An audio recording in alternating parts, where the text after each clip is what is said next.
Bonjour à vous, nous allons voir dans cette vidéo la partie retouche rapide de Lightroom, vous donner des explications pour pouvoir retoucher correctement vos photos. Avant ça, nous allons voir quelques prérequis à la retouche, c'est-à-dire les fichiers créés par votre appareil, le JPEG comme le RAW. Pour ce qui est du JPEG, vous avez les avantages d'avoir un fichier déjà corrigé, avec une compression assez importante qui sera prévue en général directement pour de l'impression ou voir du visionnage sur un écran. Les inconvénients par contre de ce fichier étant très compressé, c'est que si vous voulez apporter vous-même une retouche au niveau de l'exposition par exemple sur une image en contre-jour, vous allez avoir tout de suite une image avec un bruit qui va être de plus en plus présent et très peu de détails dans cette zone. Contrairement au fichier RAW qui lui va au contraire vous permettre d'enregistrer une dynamique beaucoup plus importante et une variation de couleur aussi beaucoup plus élevée, d'où son poids de fichier. En apportant ces mêmes corrections, vous garderez une image de bien meilleure qualité. Néanmoins, ce n'est pas un fichier qui vient être imprimé, ne le donnez pas à votre imprimeur, il n'en fera rien. C'est vraiment créé pour de la retouche, d'où le fait qu'une photo faite en JPEG et au format RAW, le JPEG sera quand même un petit peu plus joli, un petit peu plus flatteur, ayant eu des corrections apportées sur le boîtier directement. La deuxième chose sont les centres de calibrage. L'intérêt de ce centre de calibrage, c'est si vous avez déjà dû remarquer des photos que vous avez corrigées et lors de l'impression ou du rendu sur un autre écran, ça ne donnait pas du tout la qualité escomptée, c'est tout simplement parce que vous n'avez eu aucune calibration qui a été faite sur votre moniteur, ni sur votre impression. Entre ce que prend votre appareil, ce que vous visionnez sur l'écran et ce que vous imprimez, vous pouvez avoir trois rendus des couleurs différents. D'où l'intérêt de calibrer son écran correctement. Dans le cas contraire, si vous êtes satisfait du rendu d'impression de vos images, voire vous ne faites quasiment pas du tout de retouches, de correction de couleurs, il ne sera peut-être pas nécessaire pour vous d'investir dans cette sonde de calibrage. Passons maintenant au sujet principal de notre vidéo, qui est le développement rapide. Pour ça, vous avez différentes options et parmi ça, les paramètres prédéfinis enregistrés ou différentes solutions de retouche vous sont apportées, comme ce qu'on peut avoir avec Vesco ou Nix Software par exemple. C'est des paramètres préenregistrés et vous avez par exemple pour ici les couleurs de Lightroom avec différents traitements que vous pouvez appliquer sur votre image. Donc là, nous avons ici un traitement croisé, différents passés maintenant. Voilà.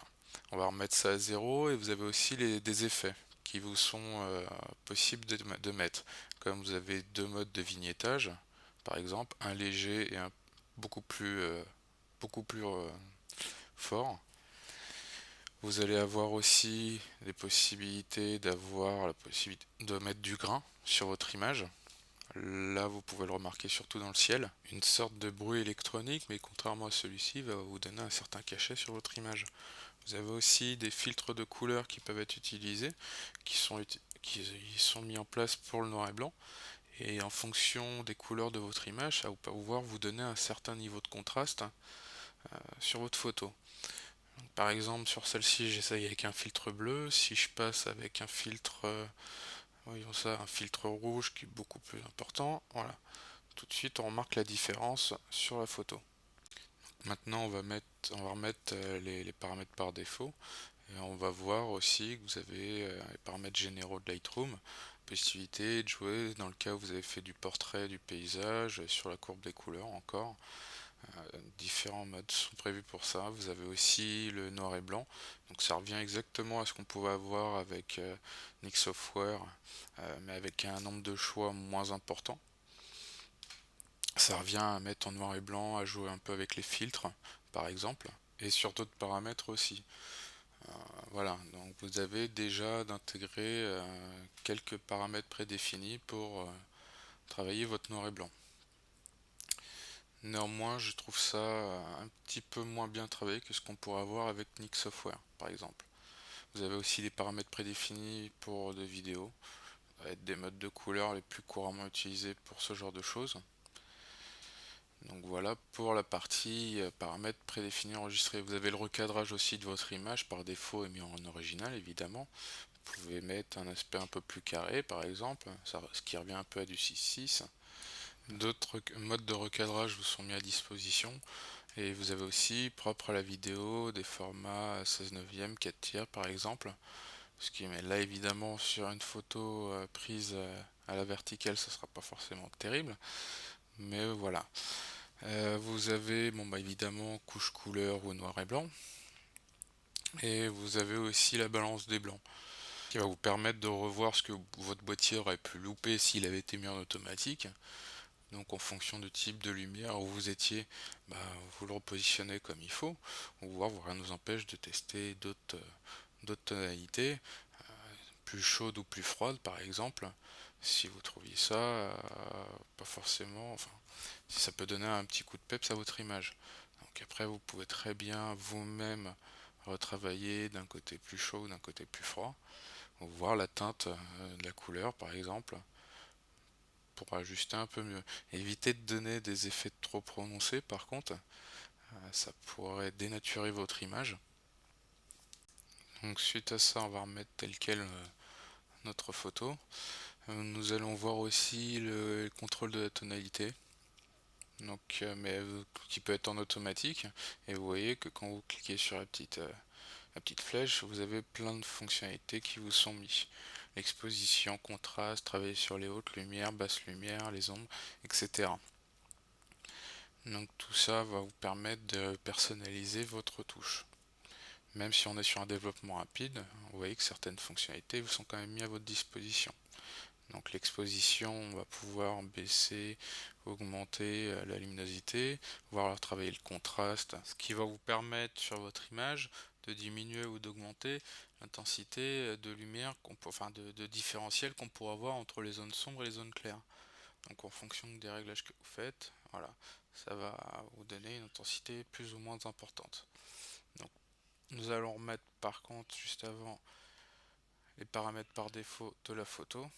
Et nous allons voir aussi les hautes lumières, c'est-à-dire que vous allez pouvoir, sur les zones déjà plus lumineuses de votre image, augmenter encore cette luminosité, voire la diminuer à la place. Donc vous retravaillez le contraste en fait tout simplement de votre image en même temps. Nous avons vu les hautes lumières, nous allons voir maintenant les ombres.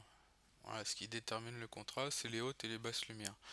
Donc du coup, là, à partir de là, vous allez pouvoir retravailler manuellement le contraste, pas sur l'ensemble de la photo, mais sur des zones bien définies de votre image.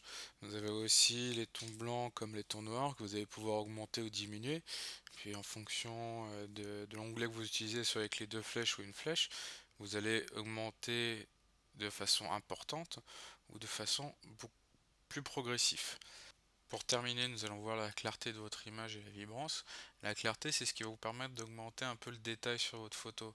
Comme on peut le remarquer, ça va vous donner des traits beaucoup plus prononcés, voire dans le cas contraire, si vous le diminuez, flouter un peu plus votre image, diminuer les détails, comme ce qu'on peut remarquer ici.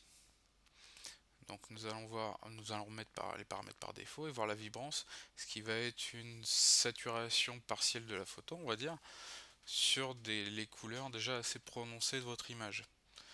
Plus vous augmentez, plus vous diminuez, voilà, ça se répète un peu. Voilà, nous allons tout réinitialiser maintenant sur notre image. Nous verrons dans une prochaine partie le partie développement de Lightroom. Donc comme vous avez pu le remarquer, j'ai réinitialisé ou remis par défaut les paramètres de mon image des réglages que j'aurais pu faire, tout simplement pour pas que vous ayez à copier ces réglages qui sont faits, parce qu'en fonction de votre photo, ce que je peux appliquer sur mon image ne sera pas représentatif de ce qui serait à faire sur la vôtre. En fonction du fait que vous fassiez du portrait, du paysage, de la macro, ou bien même des couleurs mises en place sur votre image, ça aura un rendu complètement différent. Et appliquer des réglages très légers de votre photo, que ça ne ressemble pas à un flyer de discothèque avec des couleurs très saturées qui ne servent à rien. L'intérêt c'est de corriger et que votre photo soit plus flatteuse, de la mettre plus en valeur. Merci de m'avoir suivi pour cette partie 1 sur la retouche rapide. Il me reste plus qu'à vous remercier, à vous dire à la prochaine pour une nouvelle vidéo. Au revoir.